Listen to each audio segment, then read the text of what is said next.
करने के लिए कोई बीमारी तो नहीं जा रही। परमेश्वर ने क्या कहा, जितने रोग मैंने मिस्रियों पर भेजे थे उनमें से एक भी तेरे डेरे के निकट में आने नहीं दूंगा। ये सुरक्षा को परमेश्वर ने दिया। जितने भी रोग मिस्रियों पर उनमें से एक भी परमेश्वर ने कहा तेरे डेरे के निकट नहीं आएगा। हमें जानना है वो परमेश्वर हमारी कितनी चिंता करता है, कितना ख्याल करता है, कितनी बड़ी चिंता करता है परमेश्वर। जिस जो बाल आपका गिर जाता है उसको आप क्या सहेज के रखते हैं? कितने लोग उसको तिजोरी में रखते हैं? जो आपका बाल झड़ जाता है रखते हैं तिजोरी में? कोई नहीं रखते ना, फेंक देते हैं।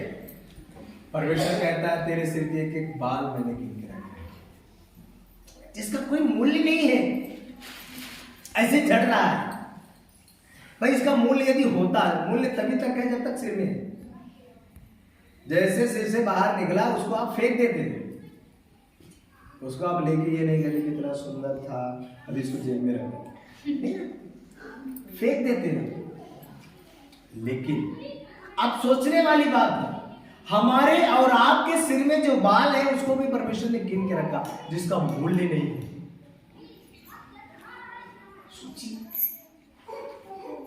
कितनी चिंता करता है हमारी और आपकी परमेश्वर, हमारी और आपकी वो कितनी चिंता करने वाला परमेश्वर। लेकिन हम और आप हैं कि समझते हैं, हम और आप हैं कि उसकी चिंताओं को भूल जाते। हमारे और आपके लिए उसने अपनी कुर्बानी को दे दी, लेकिन वो भी हमें दिखाई नहीं पड़ता, उसको भी हम देख नहीं पाते। आज ये दशा है। इसीलिए आप सबों से मेरा ये कहना है कि परमेश्वर की अधीनता बहुत जरूरी है। जब तक आप परमेश्वर के अधीन नहीं होंगे तब तक आप शत्रु का सामना नहीं कर सकते, तब तक आपकी परिस्थितियां बदल नहीं सकती। मसीह जीवन का मतलब है परिवर्तन, और आपके जीवन में वो परिवर्तन तब तक नहीं आएगा जब तक आप उसके साथ एक अच्छा रिश्ता नहीं बनाएंगे। पढ़िएगा गलातियों के पत्र उसका 2 अध्याय उसका 20।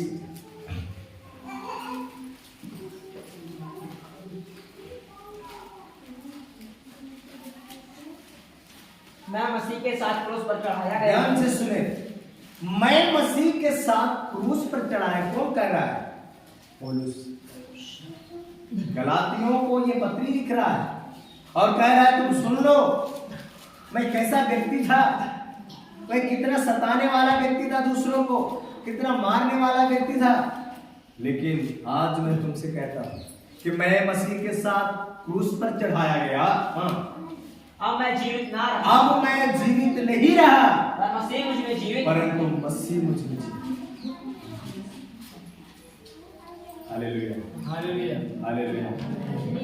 मैं मसीह के साथ क्रूस पर चढ़ाया गया, अब मैं जीवित ना रहा, परंतु मसीह मुझ में जीवित। हम और आप भी मसीह के साथ क्रूस में चढ़ाए गए। अब हम और आप जीवित नहीं है, परंतु वो खुदा, वो प्रभु, वो यीशु हमारे और आपके अंदर जीवित है, वो जीवित है। और यदि वो हमारे और आपके अंदर जीवित नहीं है तो फिर हमारा जीवन भी मरा है। क्योंकि परमेश्वर से अलग होने के बारे में ही बाइबल कहती है कि वो मृत्यु है। परमेश्वर से अलग हो जाना ही मर जाना है। तो यदि यीशु मसीह हमारे अंदर जीवित नहीं है, वो हमसे अलग है, तो हम मरे हुए हैं। इसको कहते हैं जिंदा लाश। ऐसे व्यक्ति को कहते हैं जिंदा लाश, वो चलने फिरने वाली लाश है ना। कुछ लाशें हैं जो चलती फिरती, चलने फिरने वाली लाश है। यदि मसीह आपके अंदर जीवित नहीं है तो हम चलने फिरने वाली लाश हैं।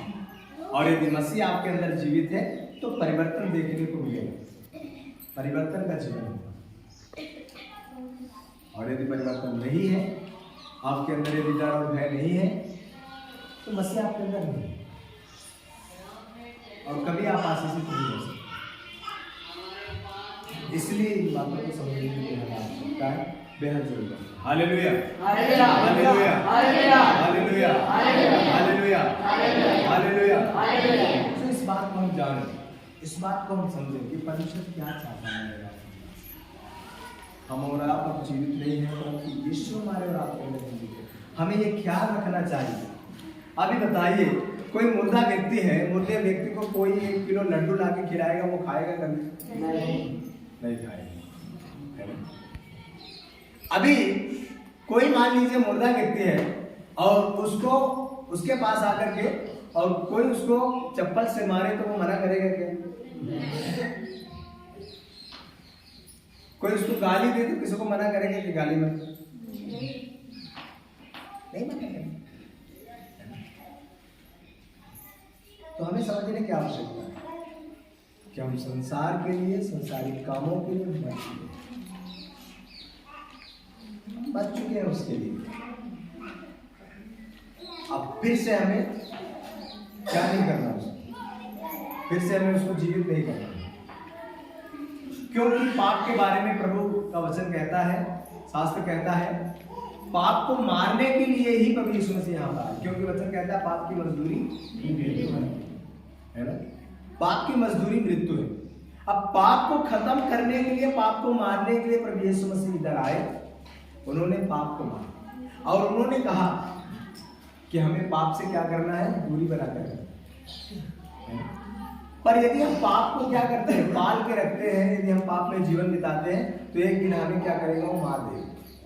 पाप के यदि हम पाल के रखेंगे तो हमारा दुश्मन है, तो एक दिन हमें क्या करेगा? वो मार देगा। इसलिए पाप को कभी पालना, इसलिए इन बातों को हमें समझने की आवश्यकता है। Hallelujah, hallelujah, hallelujah. तो हमें क्या करना है? सत्य का सामना करना है, तब हमारे सामने से भाग निकलेगा। और कब? सबसे पहले परमेश्वर के अधीन हो जाओ, है ना? परमेश्वर के अधीन हो जाओ और तब शत्रु का सामना करो और वो तुम्हारे सामने से भाग निकलेगा। तो हमें परमेश्वर की अधीनता में होने की बेहद आवश्यकता है और जरूरत है। और आज का ये परिवेश है कि हम परमेश्वर के अधीन हो नहीं पाते। तो आइए हम खड़े हो जाए और परमेश्वर से बात करें और कहें